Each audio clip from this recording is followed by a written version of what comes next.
वो उसे web site और उसकी प्रोसेसिंग का तरीका पूछ कर गया था और साथ में तफसीलात ले आया था।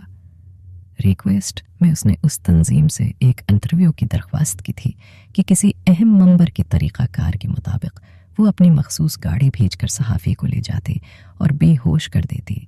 इंटरव्यू लेकर दोबारा बेहोश करके वापस छोड़ती। ऐसी में सहाफ़ी से राजदारी का वादा लिया जाता कि वो इंटरव्यू से पहले किसी को ये नहीं बताएगा, अगर बताएगा तो नुकसान उठाएगा, क्योंकि इन लोगों की हाथ बहुत लंबी थी। अगर सहाफ़ी एक अदा अड़ी के बारे में बता देता और पुलिस उसे तबाह कर भी देती तो उनको कोई ख़तरा न पड़ता। इन तमाम ख़तरात के बावजूद हादी उनका इंटरव्यू करना चाहता था। भिखारी के रूप में यहाँ बैठी उसी 7 घंटे हो गई थी। मुश्कुक आदमी तो क्या मुश्कुक चढ़िया भी नजर न आई। नाजिम आबाद का ये आबाद रोड था जहाँ कुछ दिनों में हमले की इत्तलाआत थीं। जगह जगह मशकूक नकल वो हरकत चेक करने के लिए एजेंट तैनात कर दिए गई थी। इसकी किस्मत वो भिखारी बन गया था। सफ़ेद मसनूई दाढ़ी, सफ़ेद बाल, सब्ज मेला चौला, गले में मालाएं, हाथ में पकड़ा बर्तन हाथों पर और गले पर जले हुए स्किन का खोल और अच्छे बहली कुदरते टांग पर मसनूई टांग का हिसार। एक काबिल रहम हालत उसी कराया से आई यकदम खुद से, मगर ये इसके जाब का हिस्सा था। ले भाई कैप्टन तैमूर उसी की कमी थी। बस सफ़ेद यूनिफॉर्म में लड़कियों का गरवा उसकी तरफ आता दिखाई दिया। गर्ल्स कॉलेज के छठे हो चुके थे। उनमें से कुछ लड़कियां यूं ही आगे गुजर गई, मगर एक लड़की रकी और झककर उसके बर्तन में सकी डालने लगे। सकी डालकर वो उठने लगी कि रख गई। सर हिलाते हुए उसका रखना महसूस कर चुका था। खतरे की सायरन कहीं अधर अधर बजने लगी। बाबा जी, इस उम्र में भी अब की हंसने की हडे तो बहुत नमाया है। लड़की ने बगूर उसकी गर्दन को देखते हुए कहा। तैमूर को करनेट लगा, कौन थी इतनी फुर्सत से ये देखने वाली। इसने फौरा रका नजरें लड़की की सियाह घूरती आंखों से टकराई तो एक तवील सांस इसकी हिल्क से निकल गया। इल्बत सामने खड़ी लड़की को अब झटका लगाता। इतनी कमज़ोर लाचार कब्र में पांव लटकाए बाबा जी की इतनी रोशन ताज़ा दम चमकती आंखें अधर वो मुस्कुराहट दबा रहा था। वो पहचान चुका था उसे सामने कोई और नहीं, हादी की छोटी बहन वरदा खड़ी थे। वो उसे नहीं जानती थी, जानता तो वो भी नहीं था, मगर हादी की एल्बम वो दे के चुका था और हादी ने बतूर ख़ास उसे अपनी अकलौती लाडली बहन की बारी में बताया था क्या हुआ। बाबा जी वे यूं देखने पर घबरा गई। कुछ नहीं बेटा, जाओ घर जाओ अपने। उसने कमज़ोर लहजे में दिल पर पत्थर रखकर इसे बेटा कहा। नज़रें अब भी उसके भूली चेहरे पर थी। वो भी उस बूढ़ी मियाँ की इतनी भूलती आँखों से घबरा गई, इसलिए फ़ौरा उठी और चली गई। पीछे वो मुस्कुरा रहा था।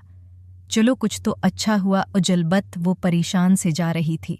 आदत के मुताबिक उसकी पहली नज़र है इस हंसली की हड्डी पर थी। सादिया जाग रही हो, अब तक सुबह शो पर नहीं जाना किया। इसने बेड पर खामोश बैठी उसके वजूद को हलाया। ये सर्दियां इतनी खामोश क्यों होते हैं? फ़ज़ा कुछ बोलती क्यों नहीं है? चुप क्यों रहते हैं? खाली खाली आंखों से वो फ़ज़ा को देख रही थी। क्या हो गया? ऐसे क्यों बातें कर रही हो? उसी खौफ सा इया उसकी हालत देखकर जाओ सो जाओ तुम जाकर। सादी ने उसका कुंधी पर रखा हाथ हटाया और लेट गई। वो भी मायूस से बस्तर पर अकर लेट गई। आँखें बंद करते ही उसकी आँखों के सामने मुराद मुलक का चेहरा आ गया। उसने घबरा कर आँखें खोल दी। या अल्लाह, मुझ पर रहम कर, मज़ीद तक उठाने की हिम्मत नहीं है मुझ में। उसने उनसो भाती आँखों से अल्लाह से फरियाद की। 2 साल पहले अबा की वफ़ात हुए तो तारिक भाई ने घर संभाल लिया, मगर मेहर अपा की खुद सरी इतनी बढ़ गई कि वो घर से भाग गई। तारिक भाई ने उन्हें ढूंढ निकाला, मगर घर लाकर जान से मार डाला। बहन कत्ल हुए, भाई फांसी चढ़ा गया। टीवी पर एक दिन के लिए हेडलाइन भी चल गई, गैरत के नाम पर कत्ल। अमा को ये सदमी है, अल्लाह के पास ले गई, पीछे रह गई। वो दोनों बहनें इस अमल से जो जिल्लत और रसवाई उठाना पड़े वो अलग। उसके बाद लोगों की सवालात हौज भरी नगाहीं और करदार किशे। सादिया को ग्रेजुएशन करने के बाद भी जॉब न मिले तो एक दोस्त के तवस्सुत से मॉडलिंग की अफर उसने फ़ौरा कबूल कर ले। फिर एक्टिंग और फिर होस्टिंग, ये तीनों काम उसने साथ है शुरू कर दिए। पैसा भी आ गया, शहरत भी, नाम व नहार इज्जत भी, मगर वो खुद अपनी नज़रों में गर गई। पक्का इरादा था कि फ़ज़ा की MS से साइकोलॉजी के बाद वो बाहर शफट हो जाएंगे। वहाँ उन्हें कोई न जानता होगा, न पहचानता होगा। फिर वो अपना घर बनाकर सुकून से जी लेंगे।